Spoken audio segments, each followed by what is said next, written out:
if you come down the sides of your wrist here, you know that this is a radial side, and you'll be able to feel the radial styloid process.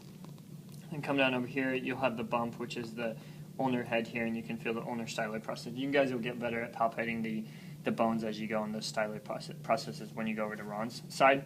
But at least we're going to use those as kind of reference marks for some of the muscles today. So you guys should at least know that part.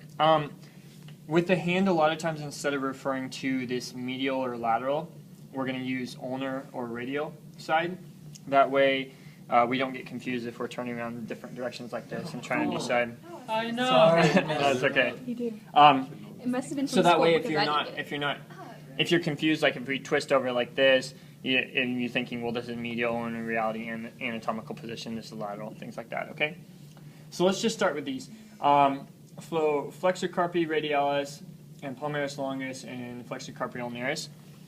These all do flexion, and so we're going to start by putting our fingers, our resistance, kind of in the palm of his hand. And if you resist, don't let me bring you down. I can already see some. If you see here, you can see a couple of tendons popping up. Okay, and we'll relax for a second. So what I'm going to do is I'm going to use the radial styloid process and just work my way over to the ulnar side, right? And the first tendon I'm going to run into, that's going to be FCR, flexor carpi radialis. So if I do a little resistance here, that'll pop right into my fingers here. I can feel it. Now, not everyone has palmaris longus. We were taught either 14 or 15% of the population doesn't actually have a palmaris longus. I don't think Ron has one, or his wife, but yeah, you do. I can already see it. But what we can do for the palmaris longus is if we put our pinky and our thumb together like this. So if you put it together like this, and then I still resist in that same spot, and you'll see that little tendon right to the ulnar side of the flexor carpi radialis here that runs in and kind of spreads out into the palm right here. That's his palmaris longus. So he does actually have one there. So the next one we're going to look at is the FCU, flexor carpi ulnaris. Now, you guys haven't palpated the pisiform yet, but we will actually use that as a reference point.